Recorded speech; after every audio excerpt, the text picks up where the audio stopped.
ವೀಕ್ಷಕರಿಗೆ ಚಿಂತನಾ ಕಾರ್ಯಕ್ರಮದಲ್ಲಿ ಸುಸ್ವಾಗತ ಹಾಗೂ ನಮಸ್ಕಾರಗಳು. ನಾವು ಇವತ್ತಿನಿಂದ ದಾನದ ಮಹತ್ವವನ್ನು ತಿಳಿದುಕೊಳ್ಳಲಿಕ್ಕೆ ಪ್ರಯತ್ನವನ್ನು ಮಾಡೋಣ. ಯಾಕೆ ನಾವು ಏನು ಇದ್ದೇವೆ ಏನು ಇಲ್ಲ ಎಲ್ಲವೂ ದಾನದಿಂದಲೇ ಆದದ್ದು.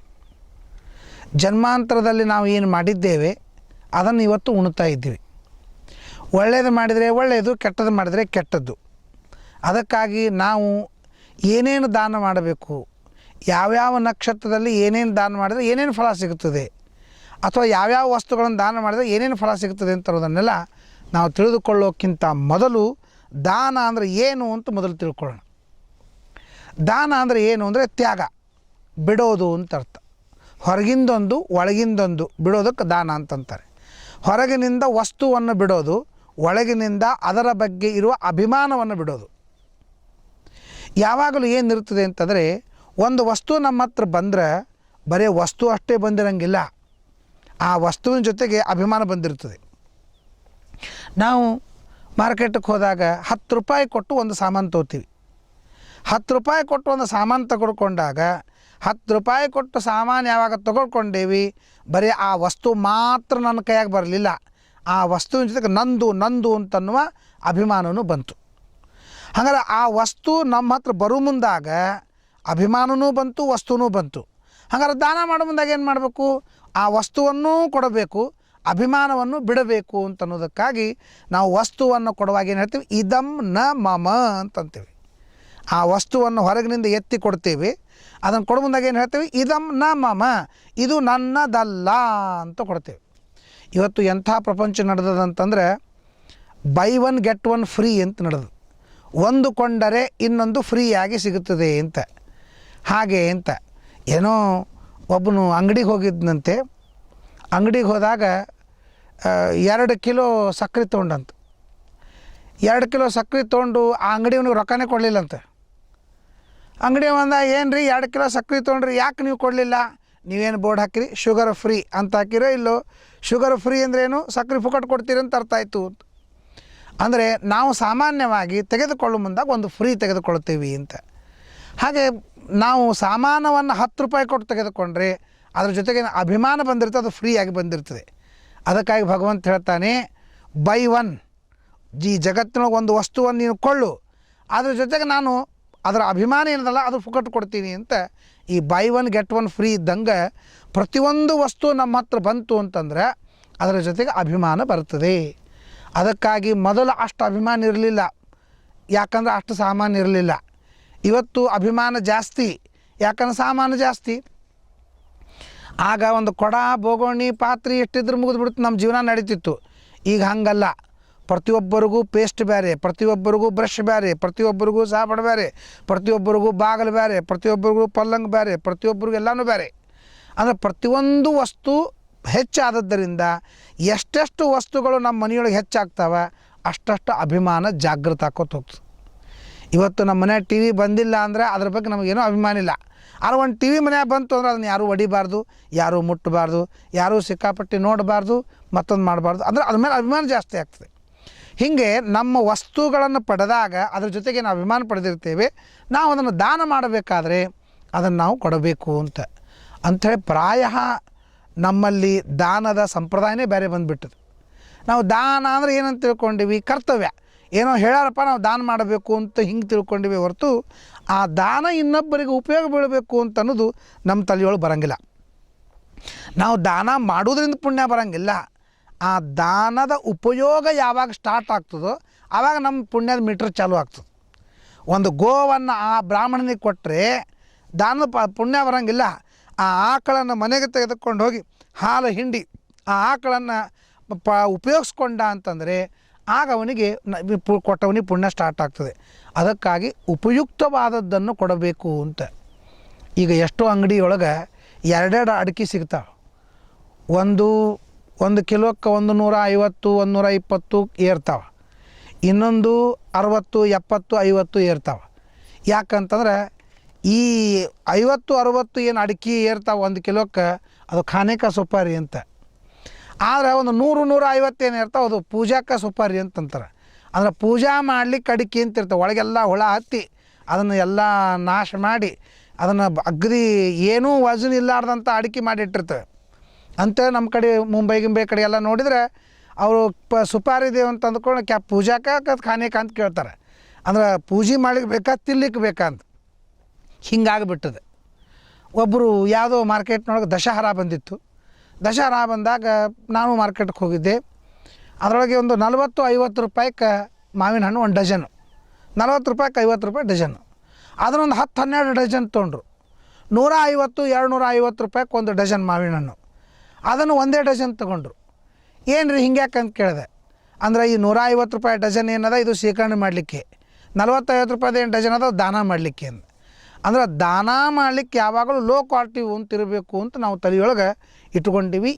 ಇದು ಶಾಸ್ತ್ರ ನಿಷೇಧ ಮಾಡ್ತದೆ. ದಾನಂ ಭೋಗ ನಾಶಃ ತಿಸ್ರ ಗತಜೋ ಭವಂತಿ ವಿತ್ತಸ್ಯ. ದಾನ ಮಾಡೋದು ಅಂದ್ರೆ ಏನು? ದಾನ ಅಂತದ್ದು ಭಾಳ ಶ್ರೇಷ್ಠ. ಅದು ನಾವು ನಮ್ಮ ವಸ್ತುವನ್ನು ಇನ್ನೊಂದ್ರೊಳಗೆ ಕನ್ವರ್ಟ್ ಮಾಡ್ತಾಯಿದ್ವಿ. ಈಗ ಒಬ್ಬ ಅಮೇರಿಕಕ್ಕೆ ಹೋಗ್ತಾನೆ ಭಾರತ ಬಿಟ್ಟು ಅಂತಂದ್ರೆ ತನ್ನ ಹೊಲ ಮನೆ ಎಲ್ಲ ಮಾರಾಟ ಮಾಡಿಕೊಂಡು ಅದನ್ನು ಬ್ಯಾಂಕಿಗೆ ಕೊಡ್ತಾನೆ. ಆ ಬ್ಯಾಂಕಿಗೆ ಕೊಟ್ಟಾಗ ಅವರು ಅಮೇರಿಕನ್ ಡಾಲರ್ದೊಳಗೆ ಕನ್ವರ್ಟ್ ಮಾಡ್ತಾರೆ. ಅಂದರೆ ನನ್ನ ಸಂಪತ್ತನ್ನು ಬ್ಯಾಂಕಿಗೆ ಕೊಟ್ಟಾಗ ಬ್ಯಾಂಕದವರು ಅಮೇರಿಕನ್ ಡಾಲರ್ ಕೊಡ್ತಾರೆ. ಆ ಡಾಲರ್ ತೆಗೆದುಕೊಂಡು ಅಮೇರಿಕಾದೊಳಗೆ ಸುಖವಾಗಿ ಇರ್ತೀನಿ. ಹೆಂಗೋ ಹಂಗೆ ಪರಲೋಕದೊಳಗೆ ಪುಣ್ಯದ ವ್ಯಾಪಾರ ಇರ್ತದೆ. ನಿನಗೆ ಎಷ್ಟು ಪುಣ್ಯ ಅದ ಅಷ್ಟು ಭೋಗ ನಿನಗೆ. ಹಂಗಾರೆ ನಾವೇನು ಮಾಡ್ಬೇಕೀಗ? ಇಲ್ಲಿದ್ದಂತಹ ವಸ್ತುವನ್ನು ನಾವು ಬ್ಯಾಂಕಿಗೆ ಕೊಟ್ಟು ಹೆಂಗೆ ಡಾಲರ್ದೊಳಗೆ ಕನ್ವರ್ಟ್ ಮಾಡ್ಕೊಳ್ತಾನೋ, ನಾವು ದಾನ ಅಂತ ಮಾಡಿ ಪುಣ್ಯದೊಳಗೆ ಅದನ್ನು ಕನ್ವರ್ಟ್ ಮಾಡಿಕೊಂಡು ಅವನು ಪರದೇಶದೊಳಗೆ ಡಾಲರ್ದಿಂದ ಹೆಂಗೆ ಸುಖವಾಗಿರ್ತಾನೆ, ಪರಲೋಕದೊಳಗೆ ಪುಣ್ಯದಿಂದ ಇವು ಸುಖವಾಗಿ ಇರ್ತಾನೆ. ಅದಕ್ಕಾಗಿ ನಾವು ದಾನ ಮಾಡಬೇಕಾದದ್ದು ಅಂತ ದಾನದ ರಹಸ್ಯವನ್ನು ತಿಳ್ಕೊಳ್ಬೇಕಾಗುತ್ತೆ. ಅದಕ್ಕೆ ಹೊರಗಡೆಗೆ ದ್ರವ್ಯತ್ಯಾಗ, ಒಳಗಡೆಗೆ ಅಭಿಮಾನ ತ್ಯಾಗ. ಅಂದರೆ ವಿಚಾರ ಮಾಡಿರಿ, ನಾವು ದಾನ ಎಂದೂ 100% ಮಾಡಲಿಕ್ಕೆ ಸಾಧ್ಯವಿಲ್ಲ. ಯಾಕೆ? ಹೊರಗಿನಿಂದ ಏನೋ ಅವ್ರಿಗೆ ಎತ್ತು ಕೊಟ್ಟಿರ್ತೀವಿ, ಒಳಗಿನಿಂದ ಇದನ್ನು ನಮ್ಮ ತಿರಂಗಿಲ್ಲ. ಯಾಕಂದರೆ ಇವಾಗ ದಸರಾಕ್ಕೆ ದಾನ ಮಾಡಿದ್ದ ಅಂತಂದರೆ ಮುಂದೆ ಅವ ಗೀತಾ ಜಯಂತಿಗೆ ಅವನು ಉಟ್ಕೊಂಡು ಬಂದ ಅಂತಂದರೆ ನಾನು ಬಾಜಕ್ನವ್ರಿಗೆ ಹೇಳ್ತೀನಿ, ಅವೇನು ಉಟ್ಕೊಂಡು ಬಂದನಲ್ಲ ನಾನು ಮನ್ ದಸರಾಕ್ಕೆ ಕೊಟ್ಟಿದ್ದು ಅಂತಂತಾನೆ. ಅವ್ರೇನು ಉಟ್ಕೊಂಡು ಬಂದಾರಲ್ಲ ನಾನು ಷಷ್ಠಬ್ದಿಯೊಳಗೆ ಕೊಟ್ಟಿದ್ದು ಅಂತಂತಾನೆ. ಇದೆಲ್ಲ ಅವನು ಹೇಳ್ತಾನೆ. ಅಂದರೆ ಇನ್ನೂ ಅಭಿಮಾನ ಹೋಗಿಲ್ಲ. ನಂದು, ನಾನು ಕೊಟ್ಟದ್ದು ಅಂತನ್ನೋದು ಮಾತ್ರ ಹೋಗಂಗಿಲ್ಲ.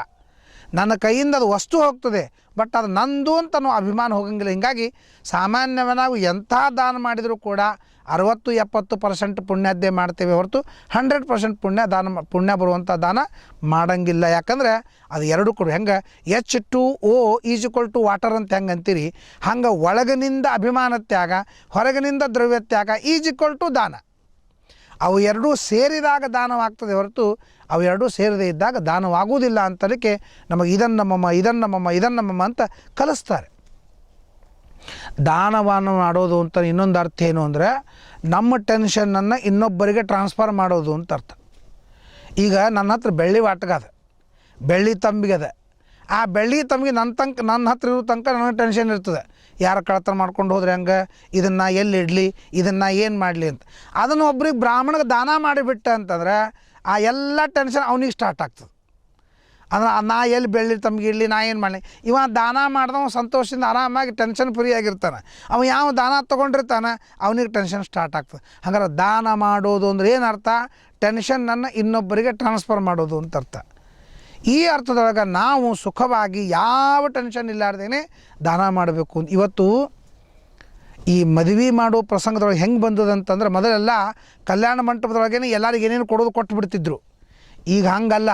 ಈ ವೆಡ್ಡಿಂಗ್ ಕಾರ್ಡ್ ಏನು ಕೊಡ್ಲಿಕ್ಕೆ ಬಂದಿರ್ತಾರಲ್ಲ ಮನೆಗೆ, ಆಗಲೇ ಅವರು ಏನೇನು ಕೊಟ್ಟು ಮುಗಿಸ್ಬಿಡ್ತಾರೆ, ತೊಗೊಂಬಿಡ್ರಪ್ಪ ಅಂತ. ಅಂದರೆ ಆಮಂತ್ರಣ ಪತ್ರಿಕಾ ಕೊಡೋ ಮುಂದಾಗೆ ಅವ್ರದ್ದು ಕೊಟ್ಬಿಡ್ತಾರೆ. ಯಾಕೆ ಅಂತ ಕೇಳಿದರೆ ಅಷ್ಟು ಟೆನ್ಷನ್ ಕಡಿಮೆ ಆಗ್ತದಂತ. ಅದಕ್ಕೆ ವಯಸ್ಸಾದಂಗೆ ನಮಗೆ ಆ ಟೆನ್ಷನ್ ತಡ್ಕೊಳಿಕ್ಕೆ ಆಗೋದಿಲ್ಲ, ಅಷ್ಟು ಭಾರ ಹೊರಲಿಕ್ಕೆ ಆಗೋದಿಲ್ಲ. ಅದಕ್ಕೆ ನಿಂದು ಒಂದೊಂದು ಭಾರ ಇಳಿಸ್ಕೊ ಹೋಗಪ್ಪ ಅಂಥೇಳಿ ಗ್ರಹದಾನ, ಭೂದಾನ, ಜಲದಾನ, ಆ ದಾನ, ಈ ದಾನ ಎಲ್ಲ ದಾನವನ್ನು ಮಾಡಿ ತಾನು ಟೆನ್ಷನ್ ಫ್ರೀ ಆಗಿರಬೇಕು ಅಂತನ್ನೋದು ಲೌಕಿಕವಾದಂತಹ ಒಂದು ಫಲ. ಆಧ್ಯಾತ್ಮಿಕವಾಗಿ ಏನು ಅಂದರೆ ನಾನು ಇನ್ನು ಮೇಲೆ ಪರಲೋಕಕ್ಕೆ ಹೋಗಬೇಕು ಅಂತಂದರೆ ನಾನು ಹೆಂಗೆ ಹೋಗ್ಬೇಕು ಪರಲೋಕಕ್ಕೆ? ಅಲ್ಲಿ ಭೋಗ ಮಾಡಬೇಕಲ್ಲ. ಅಲ್ಲಿಯೊಳಗೆ ಚಾಲ್ತಿ ಏನದ? ಪುಣ್ಯ ಅದ. ಹಂಗೆ ನಾನು ಆದಷ್ಟು ಪುಣ್ಯವನ್ನು ಸಂಪಾದನೆ ಮಾಡಿ ಪರಲೋಕದಲ್ಲಿ ಉತ್ತಮವಾದ ಭೋಗವನ್ನು ಮಾಡಲಿಕ್ಕೆ ನಾನು ಇನ್ಮೇಲೆ ರೆಡಿ ಆಗಬೇಕು ನಾನು ಯಾವಾಗ ಸಾಯ್ತೀನಿ ಹೇಳಿಕ್ಕೆ ಬರುವುದಿಲ್ಲ. ಅಂತಕನ ದೂತರಿಗೆ ಕಿಂಚಿತ್ತೂ ದಯವಿಲ್ಲ, ಚಿಂತೆಯನು ಬಿಟ್ಟು ಶ್ರೀ ಹರಿಯ ನೆನೆಯೋ. ಅವರಿಗೆ ಗೊತ್ತಿಲ್ಲ ಯಾವ ಕ್ಷಣಕ್ಕೆ ಹೆಂಗೆ ಹೋಗ್ತಾನೆ ಅಂತನ್ನೋದು ಗೊತ್ತಿಲ್ಲ. ನನಗೊಬ್ಬರು ನಮ್ಮ ವೆಂಕಟೇಶ ದೇವರಿಗೆ ಒಂದು ಎಷ್ಟೋ ದಾನ ಮಾಡಿದರು.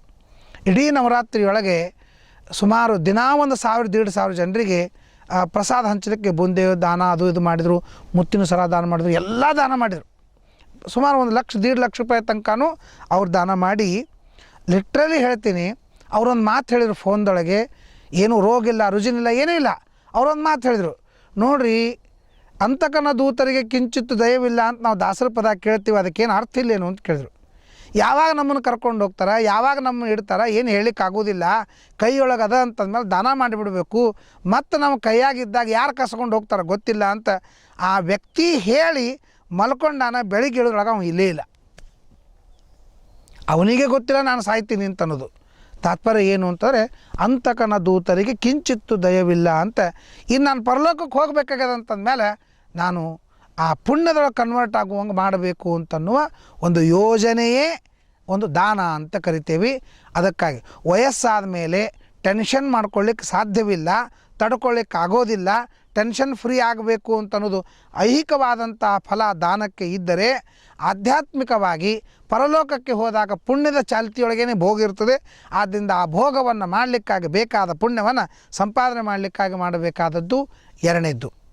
ಮೂರನೇದ್ದು ಅಂತಂದರೆ, ನಾನು ಈ ಜನ್ಮ ಮಾತ್ರ ಮುಗಿತು ಅಂತ ಅರ್ಥ ಅಲ್ಲ, ನನಗೆ ಇನ್ನೂ ಅನೇಕ ಜನ್ಮಗಳಿವೆ. ಹಿಂದನೇಕ ಯೋನಿಗಳಲ್ಲಿ ಬಂದು ಬಂದು ನೊಂದೆ ನಾನು, ಇಂದು ಭವದ ಬಂದ ಬಿಡಿಸೋ ತಂದೆ ಗೋವಿಂದ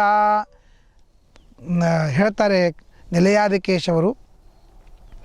ಏನು ಅಂದರೆ, ಹಿಂದೆ ಅನೇಕ ಯೋನಿಗಳಲ್ಲಿ ಬಂದು ಬಂದು ನಂದೆ ನಾನು, ಎಷ್ಟೋ ಜನ್ಮವನ್ನು ತಾಳಿದ್ದೇನೆ. ದಾಸರು ಹೇಳುವುದೇನು ಅಂತಂದರೆ, ತಾಯಿ ಹಾಲು ಕೂಸು ಕುಡಿ ಮುಂದಾಗ ಕೂಸಿನ ತುಟಿ ಅಂಚಿನೊಳಗೆ ಹಾಲಿನ ಹನಿ ಬೀಳ್ತಿರ್ತಾವೆ.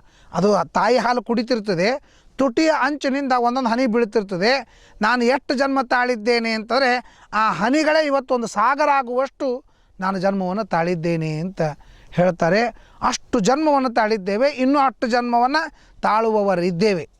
ಹಾಗಾದರೆ ಮುಂದಿನ ವ್ಯವಸ್ಥೆ ಬೇಕಲ್ಲ. LIC ಮಾಡೋದು ಯಾಕೆ?